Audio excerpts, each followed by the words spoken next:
Governor Walz.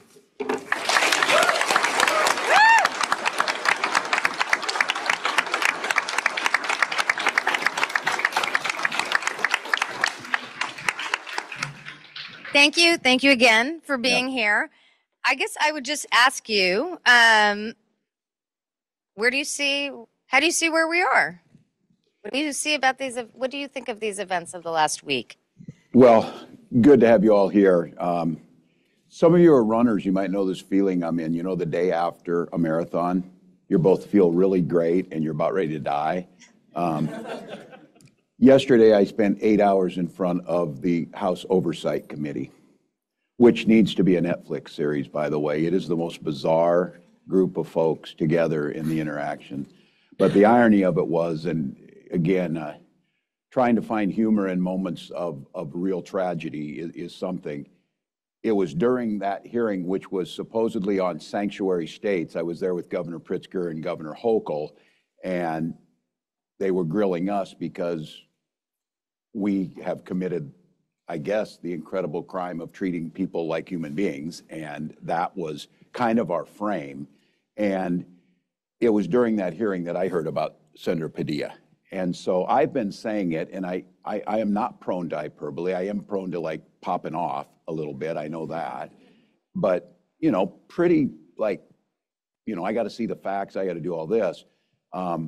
I believed all along we were marching towards authoritarianism. And people were telling me in December, you know, you're overreacting. And I said, the road to authoritarianism is littered with people telling you you're overreacting. Absolutely. And it has just been the steady state. I mean, this is so predictable. So I would say I think we're in a dangerous time. I think we're seeing it manifest itself. The institutions appear to somewhat be holding, certainly not the Congress. They are not holding. The courts are holding better than I might have anticipated, to be honest with you, even being an optimist.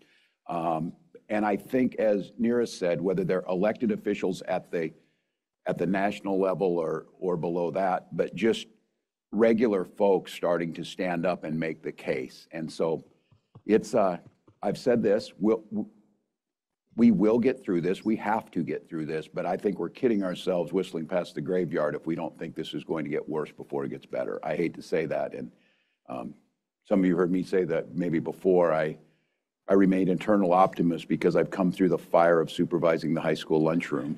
And this one, though, I'm telling you, we have to buckle up a bit. But look, I'm seeing it across the country. People are buckling up. And leaders, you know, seeing Governor Newsom stand up is really, I think, hopeful. And you have experience in the National Guard, a unique set of experiences. And I guess I'd just ask you, what do you think of the National Guard being deployed and then Marines being deployed in Los Angeles? Yeah, I don't have expertise in a lot of places. I said, this is one I actually do just by life experiences. I spent 24 years doing this. I, as an enlisted soldier, was deployed. The National Guard has dual roles, their state role, and then they have the federal role. The governors are in charge of you when they put you into Title 32 status, and I have been mobilized for that for flood duties, tornado cleanup, security issues, and then have been mobilized under Title 10 to do missions overseas, which is a normal process in this. But I also had an experience when I was in Congress. I served on the Armed Services Committee, and I was concerned during the first wars in Iraq and Afghanistan that the National Guard was being just called up and used, you know, however, with very little coordination of the state. When you take a National Guard unit, that means they're not there for the things that you would use them for at home. So you need to think about it and coordinate it. And so as a member of Congress, I helped pass and create what was called the Council of Governors by law. And the Council of Governors was 10 governors appointed by the president, 5 Democrats, 5 Republicans, who worked with the Department of Defense, who worked with FEMA, who worked with the administration to coordinate how our National Guard interfaced and how emergency services interfaced. And then I had no idea when I did that in 2014 that I would later become a governor and be the co-chair of the thing that I created. And it was, I looked like a genius, but trust me, it was not. It was not Forrest Gump. And so I served in that, and I worked with it under, putting it in when President Biden, or excuse me, President Obama was there, was appointed, to it by President Trump the first time he was president. He had me be the co-chair. And then President Biden had me stay on as co-chair. And then President Trump fired me on January 21st this year. But the whole point of that is understanding how this works. And what you're seeing, while they go to historical reference points where LBJ used it in 65 or whatever, there's no analogy to how this is being used here. No request locally, no coordination locally, a federalization of the Guard. And the thing is about the Guard, they can be used in the civil inside the states without violating posse comitatus, but they are not a police force. They need to be accompanied with law enforcement. Law enforcement does law enforcement. National Guard does that. And some of them are helicopter pilots, some of them are tankers, some of them are supply sergeants. They do different jobs. So to expect this, you use them in emergencies, to expect them to be able to carry this out is a very dangerous situation for them and can be for the public if the coordination's not good. So I'll just have to tell you, just a gross overreach, and then we can get into it over, but the idea of federal troops on there, they didn't invoke the Insurrection Act, by the way. And I think I don't know why they didn't actually. And by the way, George Bush in Katrina used the Insurrection Act correctly in Katrina, pretends, it's probably debatable, I guess, but to try in New Orleans. And then there was a fear that he was creepingly going to just continue to use it. So there was a pushback in Congress, and myself and Tom Davis, the Republican congressman from Virginia, reinstituted that, and we put the Insurrection Act back in, and now we're back again. So it's a dangerous time. It's an inappropriate use. I saw the courts put a stay on it, and then the appeals courts overturned it. Just unprecedented, dangerous, according to local officials who know best, totally unnecessary other than a provocative move. So. And what do you think people should do in this moment? People in general? Yeah, the public, all of us, leaders. Yeah. Well, I think stay informed. I mean, I'm not telling you anything, not life coaching or whatever, but don't be doom scrolling through TikTok or whatever. That's not helpful at this point in time. Although all of mine are about dogs, so it is helpful in that regard. So the algorithm's working. I think it's continue to speak up, and the reason I am so concerned, the inability of the legislative branch, Article 1 of the Constitution, to take any of their authority and to capitulate is stunning to me. Why would you get elected if you didn't do that? You could maybe agree, and to see this gross overreach. What I think was important is seeing people speak up, and some of you have seen that study that said if 3.5% of the population speaks up, you'll see change or whatever. I could feel it out there when the past few months, I started going to these Republican districts after I saw the Republican leader tell them, don't go, don't do these town halls because you would have to defend cuts to Medicare, cuts to Social Security, and you're going to have these nasty clips that are going to be out there. That offended me on many levels. It offended me as a former member of Congress because I stood in those town halls in the summer of 2010 when the ACA was being debated and just got hammered. But I was proud to stand there because I was going to support the ACA and I voted for it.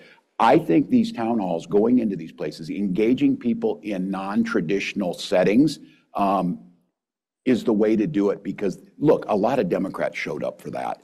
But a lot of independents showed up and some Republicans. And I did a town hall with Beto O'Rourke in Fort Bend, Texas, Deep Red, Texas or whatever. Huge crowd. And some of the people who showed up were anti-vaxxers. And one guy put out, his anti-vax stuff. I reminded him they had a measles outbreak. We had a little dialogue. But afterwards he said, well, I just wanted to talk to the congressman about this. I'm glad you came to do it. He didn't support me. He wasn't there for the same thing, but he was there to speak out. So I think there is this movement that the public discourse, the idea of free speech, the idea of petitioning your government, they're trying to basically criminalize that. Seeing a president say, if you come and protest this, there'll be bad things happen to you. So I'm encouraging people to do that, to speak out, to go into the lane you think you need to be in. And you're speaking at a No Kings event tomorrow? I am tomorrow in St. Paul. We know how to begin. Might want to just say what a No Kings event is. Yeah. Yeah, you should, if you have nothing else to do for 8 hours, go watch that hearing yesterday. But somehow this got tied into billionaires in China funding this or whatever. I'm like, these are like people in St. Paul that just like to kind of do protests and stuff, and that's what they do, and they're feeling it, and they organize it. So I think going and making that case, I think it is a good counter, because I'm just going to say it as someone who, proud of military service, understands the importance of it, but understands they serve us. And whenever I come out here, I take great joy in running my mall route and down around the monuments or whatever, and it was horrific down there today. I'm just going to tell you, it just looks wrong, feels wrong. And so I think I'm going to go be with a few thousand folks who kind of have the tradition that there is a separation there, that we don't need this. And this is not Pyongyang on a Saturday. So I'm just going to confess too, and might get me in trouble, whatever. I have never so hoped for rain in my life. So, there you go. So, Governor, there's a lot of talk, I think, about, you just talked about Medicaid cuts and what's happening in Reconciliation. And there's been a robust sort of debate amongst the center left about, focusing on democracy and at the expense of focusing on impact on real people of tariffs, Medicaid cuts, cuts to the Inflation Reduction Act. How do you see that debate? What's your take on what people on the broad center left should be doing in this moment? Look, I'm an all of the above people. Fill all the lanes. The one thing that Donald Trump can do is he sucks up so much oxygen. There's not a single person or event that can get that type of coverage.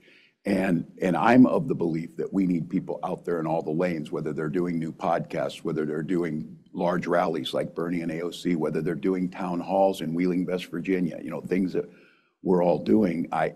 And I'm just going to name this.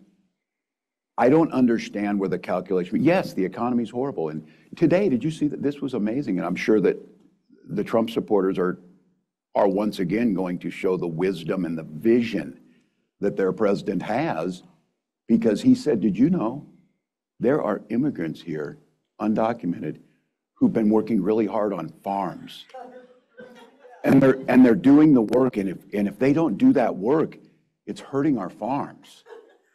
So he's going to suspend that, and maybe in the hospitality, space of this.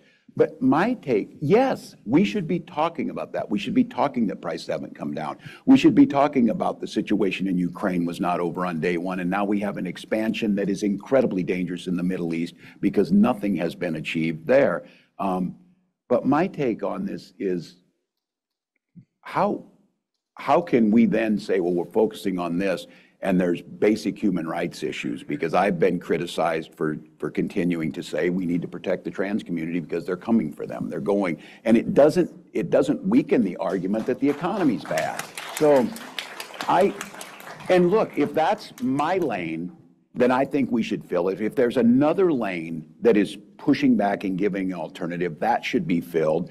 And it's one of the reasons why that I think every time they do a press conference, we need that press conference. And they try and make it all spooky. Those who know their history and things, the British with the shadow cabinet, the shadow government or whatever, we need to be making what the alternative is, which well, I think we may get to this. Mm-hmm.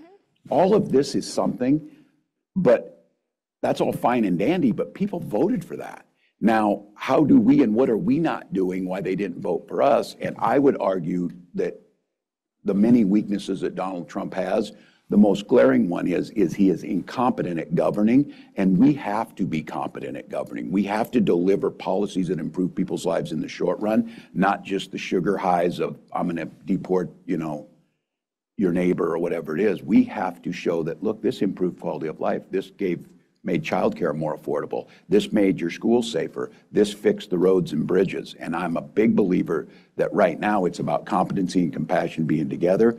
Everybody needs to fill these lanes with the message. And again, I don't think we choose between our core values, compassion, kindness, everybody being included, and highlighting that cutting Social Security is ridiculous, Medicaid's ridiculous, and here's the outcome. Great. So I'll follow up on that with, as we think through the path forward, you just went through a budget experience and passed things that are solving problems. You know, you touched on this, but just to drill down, as you see, you know, we believe very strongly in opposing what the Trump administration is doing, but also building an alternative agenda to give people a choice between two visions of change. How do you see that, given your experience in Minnesota just this week? And how would you, you know, if people ask you what we should do going forward, what's your answer? Yeah, we passed a budget at 2 a.m. on Tuesday night. Our session ended May 19th, our regular session. We don't have full-time legislators. Our fiscal year budget starts July 1st, so we were moving towards shutdown. We were moving towards layoff notices, and, you know, you get into this. But here's the reason for that, and the reason that I'm optimistic and I think it's a better model. Minnesota is truly a purple state. Now, I am super proud that we are the only state since 1972 that have voted for a Democratic candidate for president, the only one, because where all the rest of you got it wrong, we voted for Mondale, and we voted for Mondale. So, but we're divided. Our legislature always hinges on one or two each way. As governor since 2019, I have had, in those 6 years, 4 of them split and 2 of them where we had the majority. And I will go to the split one where we compromise and get a budget done. This one, we have the most narrowly divided legislature in the country. The House is tied 67-67, and the Senate is 34-33 with a 1-vote DFL majority in there, which means it was 101 to 100. And I lovingly say this because I was a friend with Senator Manchin. Every one of them thought they were Joe Manchin. Everything was a veto. Everything was shut down. If I don't get a new dairy road in, you know, dairy barn in this district, I'm shutting you down. And so it was super complicated, but here's what happened. We passed a balanced budget that left a surplus on. We looked over the horizon. Minnesota budgets in biennium budgets were constitutionally required to balance the current biennium the next 2 years, but we did the next 2 years after that, and then we looked out with some of the structural imbalances where there were cost drivers that were increasing too much. We were able to put some curbs on those. Democrats curbing government growth in a responsible manner, and to do so, Republicans voted for some tax increases, which I thought hell would freeze over. Now, there were some bad parts of it. We had to compromise because Minnesota's a state. We were top state for health care. Mayo Clinic, top state for getting people out there. We also provide and believe health care is a human right, so we provided it to undocumented people. And what ended up happening is the Republicans said, we will shut the government down and you will not get a single vote. And there is no way you can pass a budget. And they were unified. I fought with them for months and months and months and months. And at the end of the day, I said, we have got to leave children on and any new children coming. And we compromised that next year, undocumented adults will come off. Now, as all of you know, it's federal law. They'll just go to the emergency room. They'll get less care. It'll be more expensive. It will be, you know, it's not the right way to go about it. But to get that done, we compromised to be able to get that done. The good news is we kept things like paid family medical leave in, child tax credit, universal meals, 2040, clean energy. We didn't have to compromise on any of the others. Tough vote, angry, had to compromise with Republicans because Democratic legislators would not vote for it because of that move. And that's part of the process. What I believe is, though, in Minnesota, people saw competency in government. They saw us compromising without compromising our values, and they see things that are improving the economy, improving their lives, and making a difference. It feels right now there's a hunger. While we did go into a special session for a couple weeks, pretty normal. 4 legislative leaders come out there, Democrats and Republicans, praise each other for working together with good intentions, passed a good budget, and now for me, I don't have to see him again until February next year, which is a good thing. So then we go on. But I will say this, I think it's important for Democrats. When we did get a 1-vote majority, you know, it flips back and forth. When we did get a 1-vote majority in 2022, in the 23 session, we just basically passed the New Deal. We did everything. We even got rid of our racist flag and created a new flag. We just cleared the House And I think that's something that's been missing when we're in there. It doesn't mean we're disrespecting the Republicans. It means we've been compromising on you and holding this state back because we compromised. We're not going to hold back anymore. We're going to pass all this stuff. Because trust me, Donald Trump has just showing you what happens when they get full control. They'll go as far as they can possibly go. I've been arguing we have to go as far as we can possibly go when we get the chance.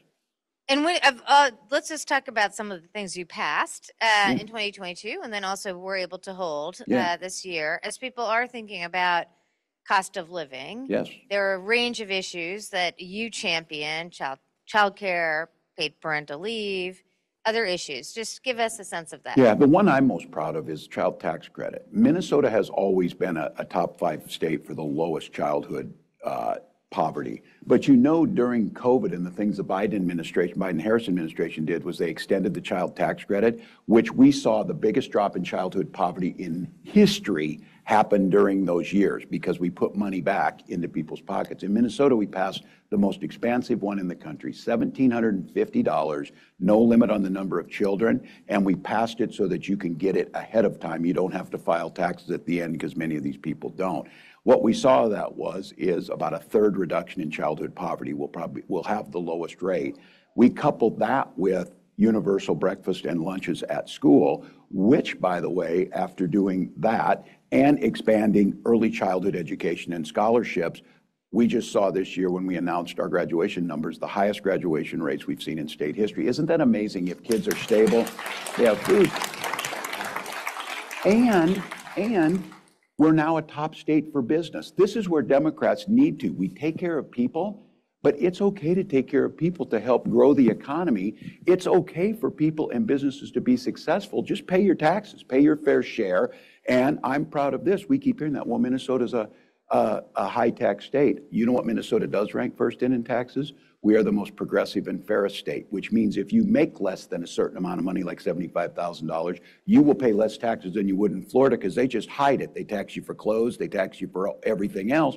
It's more expensive. So we do have a progressive tax rate, and what that's done is it's been able to grow the economy, and now we're a top 10 state for business development. We're 5th, I believe, in Fortune 500s per capita that are there because we've created a headquarters economy that people know. Guess why people move to places? Not because it's 40 below sometimes, which it is.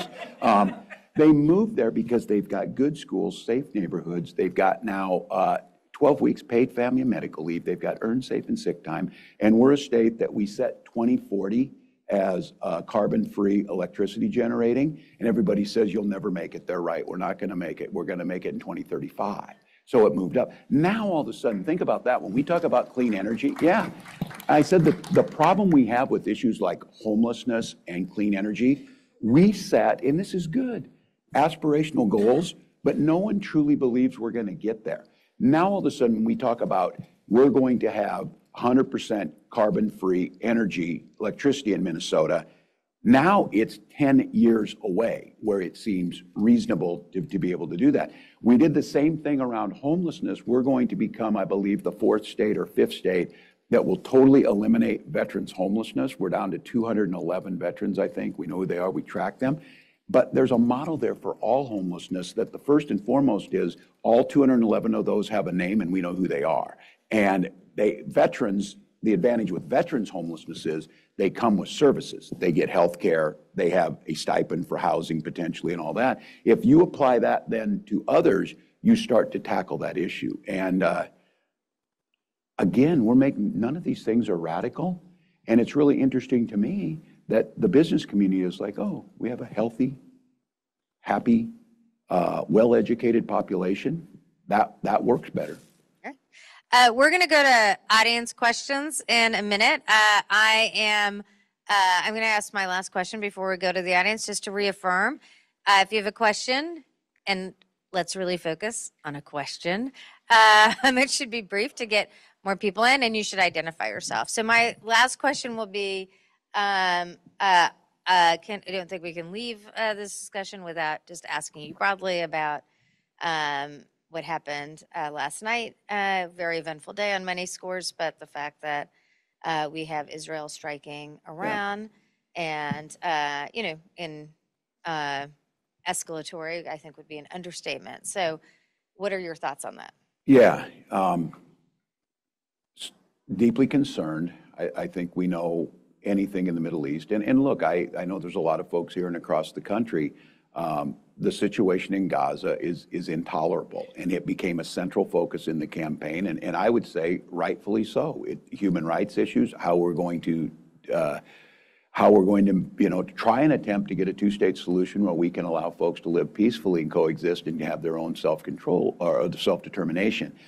The issue now in the spreading of this, and I have to be candid with you, I was there during the debates and I voted for the Iran nuclear deal. I think it was one of the most and I said in there, just to be clear, with the Russian ambassador, with the French ambassador, with our negotiators, with everybody who was there to bring about the capacity to stop Iran's nuclear capacity, but in a way that was not so punitive that we would hamper some of their economic growth. I truly worry now. I'm sure there's great strategic thinkers in the Trump administration that have now said, how is this going to, a tweet from the president today said, I told them they should have done something, and now here we are. Yeah, here we are with the Middle East back on fire in a way that is now expanded. Iran has to retaliate in their mind, I'm sure. And now, who is the voice in the world that can negotiate some type of agreement in this? Who holds the moral authority? Who holds the ability to do that? Because we are not seen as a neutral actor. And we maybe never were. I don't want to tell anybody that. I think there's a lot of people that say you always leaned one way in this. But I think there was at least an attempt to be somewhat of the arbitrator in this. We saw President Carter do it with Begin and Sadat. We've had certain wins along the way that were actually mutually beneficial both ways. Now I ask who that is. And I mean, consistently over and over again, we're going to have to face the reality. It might be the Chinese. And that goes against everything they say they're trying to do in terms of the balance of power. So I would just have to say my heart goes out for this. Ukraine continues to go on. Gaza continues to be a humanitarian disaster, and now it's expanded even further. Well, I definitely rest easy knowing Pete Hegseth is the Secretary of Defense. So, I shouldn't share this. He's a Minnesotan. We can't pick the middle. Prince, Pete Hegseth, All right, questions. Anyone with questions? Over there. Again, if you'll identify yourself. Hi, my name is Rachel DeWitt. I work for Ocean Conservancy, and just wanted to say thank you for always finding common ground and continuing to speak across the aisle. It's something that our organization does, but it's becoming increasingly difficult as we watch votes get taken that are taking funding away, undoing the IRA, that sort of thing. So my question is, how do we continue to find that common ground?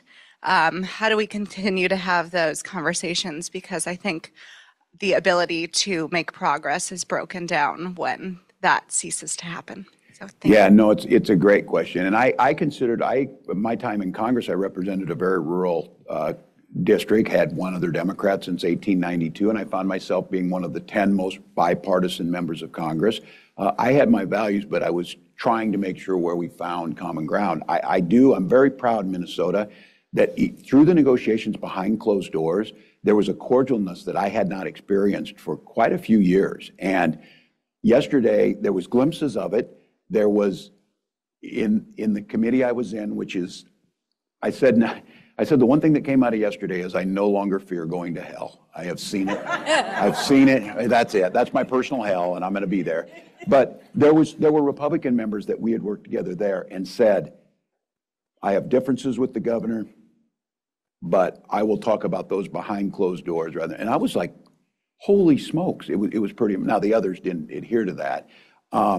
But I do think we have to model that. And I think it was really important. And I will say, very contentious issue. And we were there on immigration, by the way, trying to help. The very contentious issue on undocumented health care, which I, again, think it's a human right. I think it makes economic sense as well as moral sense to deliver it. But the Republicans weren't going to get it. And the Republican leadership understood that they weren't going to be able to get the votes. But I will say this, in Minnesota, at least several approached it with compassion, and I would argue that's why we still have children staying on it, and they conceded that new children could come on, which I thought was a big concession because their whole argument was this is a magnet for illegal immigration, why people are coming here. And they left in place that new children could come. Look, if you're crossing out of Guatemala to save your children, you're going to go where you can do the best.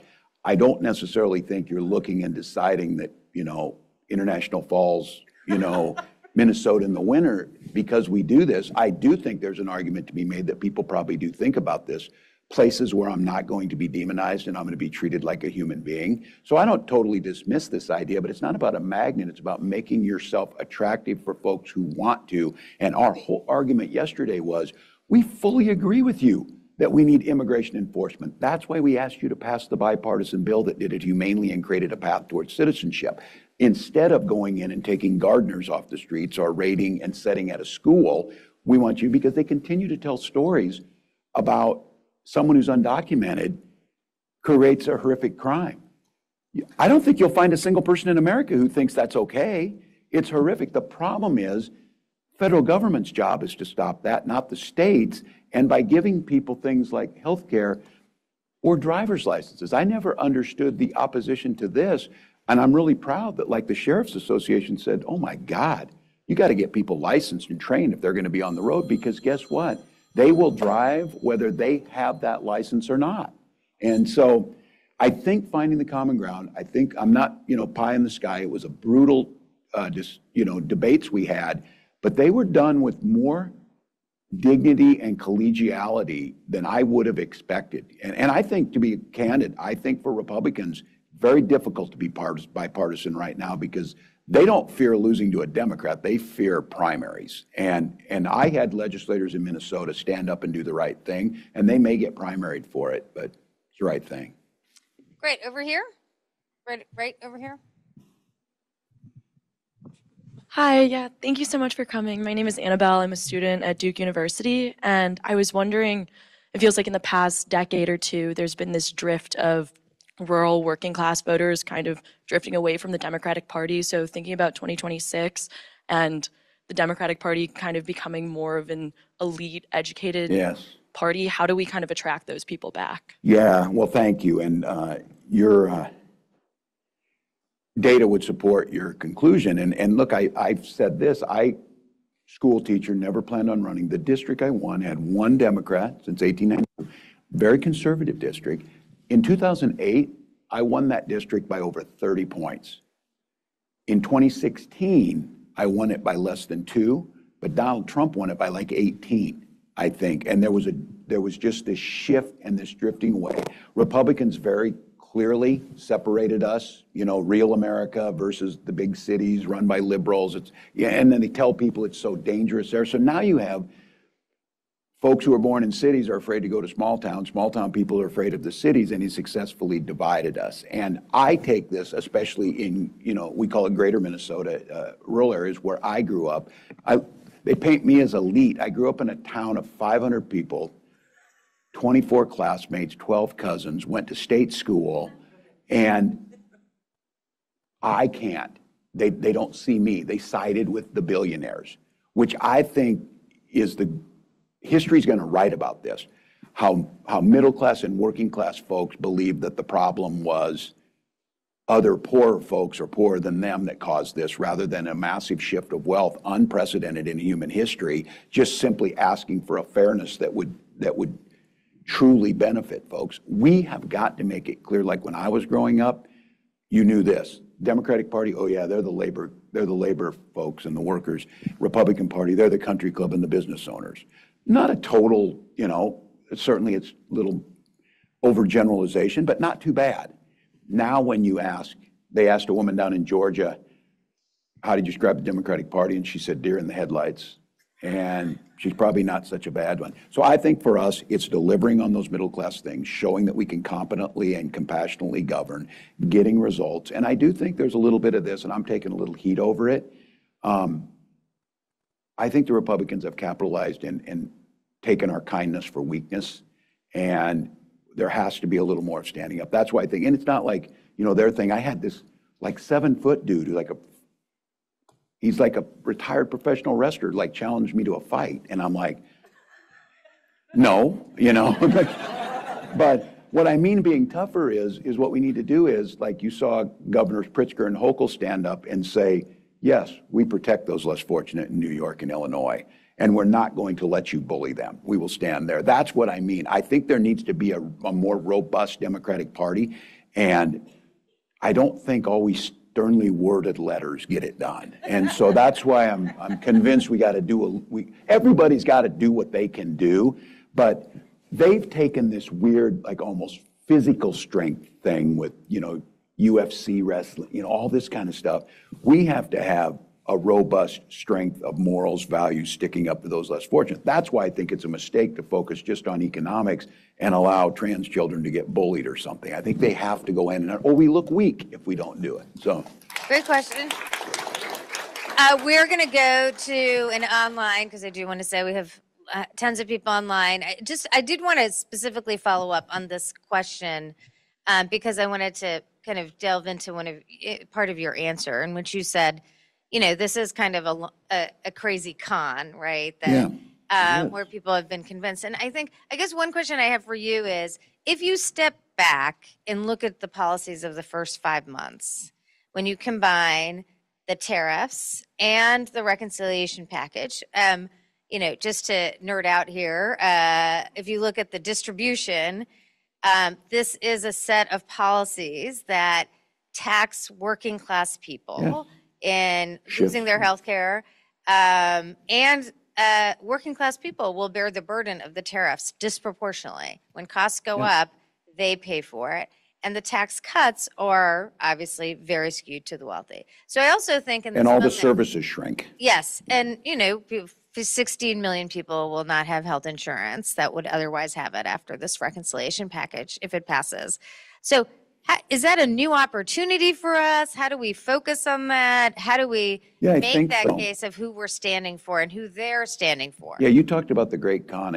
On a local level, you see this especially in small towns. The budgets get really tight and they have to make some decisions. And I saw one that they had to decide, and the people who were elected to this said, we're going to make a tough decision. We're going to have to close the municipal swimming pool. You know who doesn't care about that? People who have a swimming pool in their backyard. And trying to make that connection. So I think we have a problem with this in that the tendency is to jump to, what's wrong with these people? They voted against their own self-interest.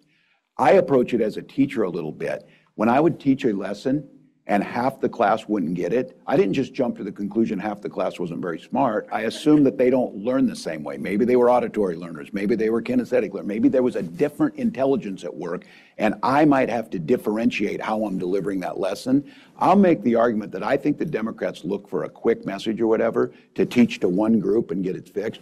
Our message has to be more diverse. You can't just say they voted against their own self-interest because they're telling us for some reason something in there motivated them to do that.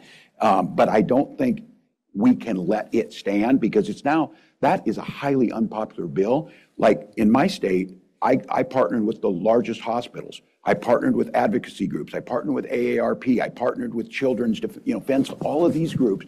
And we went out there and just laid it out in a nonpartisan manner. And what came out of that was Republican legislators sent a letter to Republicans in Congress and said, don't vote for this. It'll hurt our communities. Reconciliation bill. Correct. Yes. Correct. And now all of a sudden you have a change of dynamics where it's becoming much more personal. And now Democrats need to seize upon what would we do about that. And I think the immigration debate is a good one on this. I believe we lead with our hearts, we lead with compassion, but we let them own that issue. And it was fascinating yesterday that I think the three of us, the governors of New York, Illinois, and myself, making the case, we comply with federal law. If someone is arrested and convicted, and they're a convicted felon, before they are released, we call DHS. That doesn't make us horrible people. That has us following federal law. But what we don't do is, when someone has not had due process yet, we don't call ICE, we don't call DHS because they haven't gone through the process yet. And if we do call DHS and they don't come, we don't we're not going to hold them forever waiting for you to come, because they've gone through their due process. They've served whatever they needed to do in Minnesota. And so I think as Democrats, striking a balance between doing immigration according to the law and keeping our humanitarian values in place shows that we do care. Because the whole thing yesterday was telling these horrific, heartbreaking stories about crimes that were committed against people. All of us hate that. We need to seize that moment back, but then to highlight what Donald Trump so eloquently did today in saying, some of these people are good people and probably should stay here and work, and we should make them citizens. It's really? We've been saying it, but here's my thing is, he's a master at this. That message is going to be well received. It's going to be well received in communities like mine that have a lot of protein processing plants, where we have a lot of first-generation folks working at Hormel and JBS and Jennie-O. That's going to be well received all of a sudden that, you know what? He's going to create a path to citizenship. So, he won't do it, though, by the way, just to be clear. He will not do it, but the message is out there. I'm not losing sleep over Donald Trump creating a path to citizenship, but I hear you. Online, we have an online question. There's a question from Jonathan online. If the president succeeds in cutting research funds as deeply as requested, can the U.S. innovation economy survive and recover? No is the answer on that. And I say this, I'll be going to Boston on Monday, where they have the biotech conference, many knows. My competition for biomedical, Medical Alley, is between the Twin Cities, Mayo Clinic, Medtronic, 3M, Ecolab, and Boston, which Boston Scientific, by the way, is in Minnesota, just so you all know. But that innovation economy is everything to us. MedTech, we go and we do the trade missions. And we were in the Netherlands a while back and working with Philips, and now Philips creates a factory in Minnesota. And it's all of you in this room, you know it. It's creating that, and it was the investments over time. At the core of all that is the University of Minnesota and the research dollars in the federal government. 3M, Minnesota Mining Materials came right out of the University of Minnesota, as many do. And so the attack on higher education, the attack on foreign students, the attack on the innovation, the attack on that, we're very proud. We're one of the highest patent areas in the country, and we do that. We're not going to do it with white Scandinavian people alone. We're old, and birth rates are lower. We do it by attracting immigrants to the community. We do it by attracting talent globally, and what they're doing, and then couple that with NIH grants going. A place like Mayo, I don't know the exact number, but it's hundreds that they have working on, the world's greatest medical institution. And while they have resources to do some of it, states and Mayo alone can't do it without the federal government. And so, yes, it's going to have catastrophic. I don't see any way if we close our doors. I just saw, somebody correct me if I'm wrong on this, I just saw that the entire governing board of Fulbright resigned. Is that correct? Yeah. Well, there you go. That'll work out well. So. And then the targeting of the universities as well. Absolutely. Question here? And just identify yourself. Hi, my name is Eli Goldstein. I'm a student at American University here in DC. Thank you for coming. My question is, currently there's a lot of debate about abundance versus populism. Do we start cursing? What do we do to all these focus groups on how to talk to people? How would you suggest talking to young people to get them back on the things? We saw a 40-point shift towards Trump. Harrison, you still won by a lot, but yeah. How do we, and just versus the whole, how about you, what's your position on all these different strategies that are being focus grouped and all these other weird strategies that I don't think is going to work, but what is your position? No, and do you support the whole idea that politicians should start cursing, and how do we develop that with professionalism that politicians should have? Well, it's a great question, and I didn't take it personally on the cursing and stuff. But, yeah, that's the thing about, we all know that the catchword, and everybody's been talking about this for a long time, authenticity, being, authentic or whatever. I don't totally dismiss this idea. I think research matters. I think understanding where people are coming from, but I don't think you're going to find a quick answer in that. My son, who, by the way, graduated from high school this last week, so we're super happy. Happy with him. He told me, he said, Dad, a lot of, especially young men, he said, they're not really voting on the policies. They're voting because it's just kind of like fun on the other side. And it's like, and I'm not telling you that we should turn our politics into a circus, but the circus is working a little bit on the other side to a certain degree. We have to have a reason to pull people in. We have to have a reason. And I think the argument I've made is what Donald Trump was so successful as is that he understands in a more impersonal society, a society that's disconnected more than connected by technology. He understood kind of that sense of being part of something. And I as a high school coach, I didn't care. I wanted him to play football, but I also did the plays. And we also wanted him to be in concert choir and speech and debate. Anything that kept somebody involved in their community. High schools are a microcosm of what our communities and society look like, and people want to be something. We lost a lot of people. I think a lot of young men in this disconnect or whatever are trying to find a home. Trump gets this. He provides them a uniform, red hat, stuff, flag or whatever, provides them some of the talking points they're on, provides them a mission, provides them a sense that they're being part of something. And that's why I come back to, how do they think that about the Democratic Party?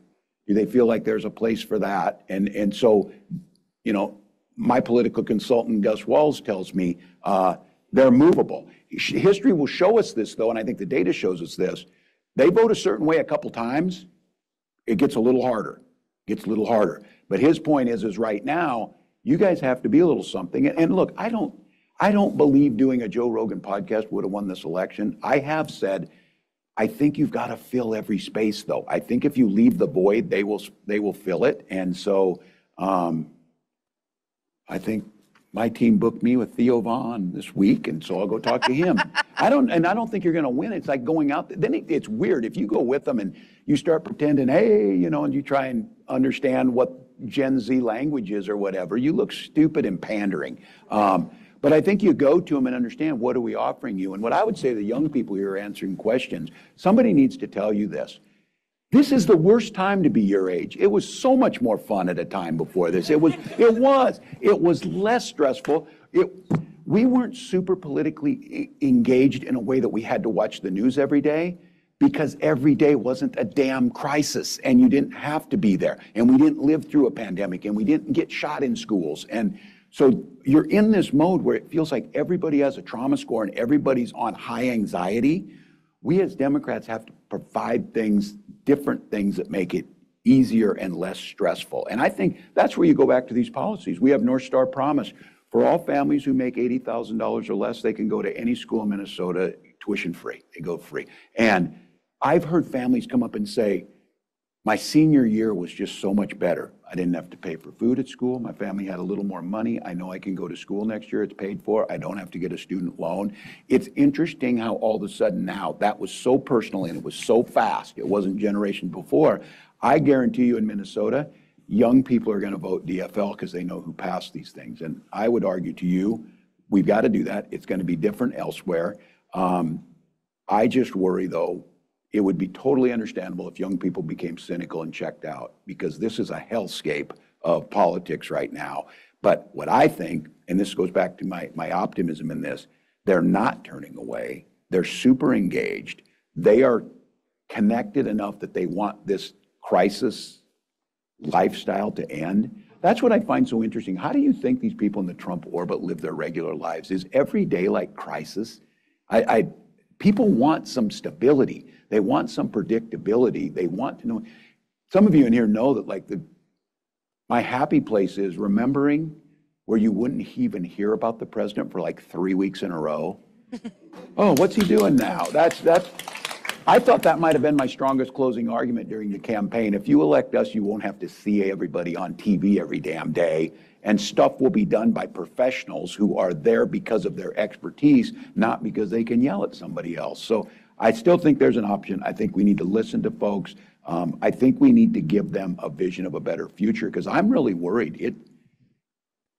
Imagine someone who was born, this group that's 25 or so that watched their parents go through the Great Recession, watched the first Trump presidency, watched COVID, witnessed, the murder of George Floyd and, the rise of us trying to come to grips with inequities, and then the rise again of this, and then you're watching LA, you're watching Senator Padilla, that's a lot. And I think the rest of us need to figure out a way to give them a better path forward. That you can only watch so many apocalyptic movies, and then you want to watch, like, you know, a dog coming home movie and a happy one. I want us to be the dog coming home movie. So. Way back over there? Yeah. What, that you're going in the totally wrong direction. Hi, Governor Walz. Thank you for being here. My name is Logan McDonald. I work at CAP. And you kind of touched on it earlier. You have continued to be a thought leader in this discussion post-election and everything. And as someone who works in this space, has worked on elections and identifies as queer, really seeing the targeting of the trans community by leaders in our space is so disheartening. Yeah. They are turning our back on us and the people who uplift them. So what is your message to us and the party who identify somewhere in the community or our allies? And then what is your message to those leaders who are turning their backs on us? Yeah, and I've said it and got in trouble for it, that I said, shame on any of us who turn our backs on folks. I think we have to name it and recognize this might be the most dangerous time, especially for the trans community. Dangerous in terms of just the mental health challenges that are on that. We know that the suicide rates are much higher, but violence amongst. And then those who will say you focus too much on this. And look, that ad that Donald Trump did was despicable, but I myself think, because the target group he was going for, every football game I watched on Sunday afternoon, if I could catch one, was on there. Donald Trump's for you, they for their, them. And I always approach this, the basic humanity of it, but I still think the best message on this is the queer and trans community just want to live their lives and be left alone. And it goes back to me not being flippant and saying, how difficult is it just to mind your business? They'll mind theirs. And that's where we're not in the space where they say, don't make it a top priority. And I'm like saying, well, somebody's life's a top priority. It matters to them. They're see where we're at. I think it's ratcheting it back down where we were getting to that point, and the Republicans figured out that it was a good attack. They brought it back. They first, you know, they moved through everything, the LGB, you know, they moved through that community. And then all of a sudden, everybody's like, well, you've seen this with Republican legislators. Well, you know, my niece is a lesbian, so I'm okay with it now. You know, it takes a bit coming into the family. Well, it became more, people saw it. I think they saw the trans community because of the smaller number as an opportunity to attack. So I think for us is to first recognize it's a dangerous time. I think it's beholden to states that can to create all the safety net they can, both legally, policy-wise, help, everything else. And I think it's important for leaders because it has a real effect in their communities to stand up and say something, because I hear that from folks saying, look, all I need to do is hear that. But they're not going to stop at it because it still works for them. And they believe it. And I don't know, I haven't seen the numbers. I just anecdotally on that ad, I think it was pretty devastating. And I think it might be more devastating when you're silent about it. Silence feels like complicity to me. And I think complicity, we lose the issue and we look weak. So continue to speak up, know the community's there, know that people see you, hear you, love you, but a recognition of we understand the stress you're under. Okay, I think we have time for one last question right here. Thank you. Thank you, Governor. Thank you, Ms. Tendon. Sanjie Barry, public interest advocate. You know, it seems that Trump and the Republicans are really good at punching down. We've been talking about that, blaming people without power for perceived challenges in America. What would it mean for Democrats to be really good at punching up? Yeah, I'm testing that out. I'm testing it out. I got to be honest with you, of all the weird things that happened to me was not on my bingo card that I would be in a full-blown feud with the richest man in the world. And I'm telling you, I'm going to take a little bit of credit for this. That guy's kind of out of sight now a little bit. When he was involved in that Wisconsin Supreme Court race, I was over there just beating him, doing everything I could, pushing back, saying this, you know, using profanity towards him. Yes, I did. But doing what I said, and I got a bunch of heat yesterday because I'm inciting violence, because I said we should bully the crap out of Donald Trump, because as a teacher, You talk to children about bullies, you tell them why it's wrong or whatever. When it's an adult and someone like Donald Trump, the only thing he knows is the same stuff coming back. And I watched them kind of wilt. It wasn't just like luck or, trying to just be flippant. I thought instead of making him a scary authoritarian wannabe who is incredibly dangerous, which I believe he is, I just thought, what a weird dude doing some of this stuff. And then all of a sudden people are like, yeah, that's just strange. And that started to move, and I knew that was working. He gave an interview one time, like a 20-minute interview. 11 times he told the interviewer why he wasn't weird. And I'm like, yes, they're going into that. So I think this one of punching back, making it, look, the guy is a billionaire, surrounding himself by billionaires, and he went to Les Mis. I'm like, come on, America, come on. You kind of feel this, that I think pointing at it, and again, I think there's a fine line here that I think Democrats are in a bit of a bind, that we're seen as the anti-success party, that it's somehow not okay to create some personal or generational wealth for your family. We can't be that. We just have to be the party that says we're for that, but you greedy guys need to pay your fair share and start pushing back. And because they always say, oh, you're creating class warfare. No, you're winning the war. You are winning the class war because you have somehow got us fighting each other while you take all the profits and stand on the edge. So we're going to have to be better at it. We have to single them out. We have to know why they have these things. And let's be honest. I think Musk is the example that it worked. It started to hurt him personally. Look, of course I want, I mentioned about Tesla. Go back and work Tesla. Go back and do that. Don't come and cut my mom's Social Security. Don't make a child in Africa not be able to get HIV treatments if they need it. Don't do that. But I'm all for you doing this. The idea is you don't get to do both. You don't get to gain wealth, game the system, and hurt people. And I think that was a successful one where it started to hurt financially. It started to make an impact. He started to get the blowback and driving the wedge. So I think at the end of the day, again, people smarter than me know this. This transfer of wealth is really at the key to most of these problems that has gone on there. I think Senator Sanders has been highlighting that, but we have to bring it down to a level that makes more sense to people. They feel it more, and it doesn't feel like we're against success in general. We're just against greedy gaming the system people. So excellent. That's a great way to end. It's a really great conversation.